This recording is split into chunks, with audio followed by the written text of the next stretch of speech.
Hello, everyone. Welcome to the NewsBrowse News broadcast. CBS News reports that President Trump is expressing optimism that the Iran war is very close to over, with Pakistan actively pursuing new peace talks between the U.S. and Iran. This comes as the U.S. Central Command announced a fully implemented blockade of Iranian ports, significantly impacting Iran's sea trade. Meanwhile, tensions persist, with Israel conducting strikes in southern Lebanon and Hezbollah launching rockets at Israel.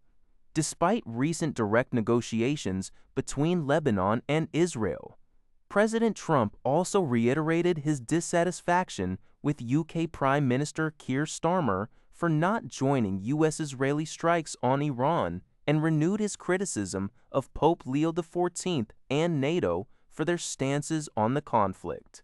UK Finance Chief Rachel Reeves voiced anger over the war's economic fallout on Britain.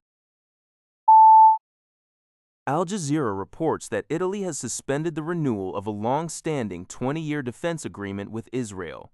This decision comes amidst heightened tensions between the two countries. The core of the recent strain stems from an incident where the Italian government accused Israeli forces of firing warning shots at a convoy of Italian peacekeepers operating in Lebanon. This action by Italian authorities marks a significant development in diplomatic and military relations, highlighting a rare public disagreement between these traditionally allied nations. NPR reports that Sudan's devastating war is now entering its fourth year, having evolved from a power struggle into the world's largest humanitarian catastrophe. While the capital, Khartoum, shows fragile signs of life with some residents returning and basic services gradually being restored, the peace is tenuous, marked by increasing drone strikes beyond the capital. The conflict between the Sudanese army and the paramilitary Rapid Support Forces, RSF, intensifies particularly in Darfur, where millions face famine and allegations of genocide echo past traumas. Aid workers describe extreme suffering, with endemic sexual violence committed by the RSF against women and girls. The war has displaced nearly 14 million people and led to an estimated 400,000 deaths. Furthermore, the conflict is expanding, drawing in regional actors. The UAE is widely accused of backing the RSF, while Egypt and Saudi Arabia align with the army. Ethiopia is also implicated in providing military aid to the RSF, though it denies the claims. This external involvement complicates peace efforts and risks a wider regional conflict. A UN official described the situation as an abandoned crisis, highlighting the world's inaction despite repeated atrocities.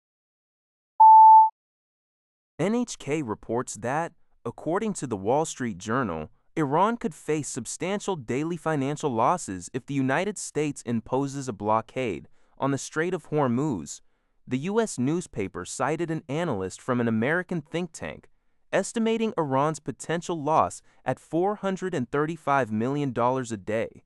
A significant portion of this, $276 million, would stem from a reduction in exports, primarily crude oil and petrochemicals. The analyst's calculation is based on Iran exporting 1.5 million barrels of oil daily at a wartime price of approximately $87 per barrel.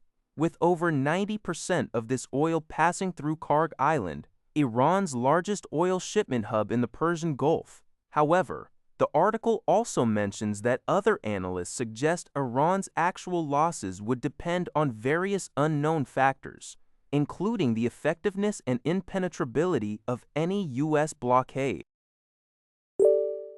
That's all for this video. Thank you for watching. See you in the next video.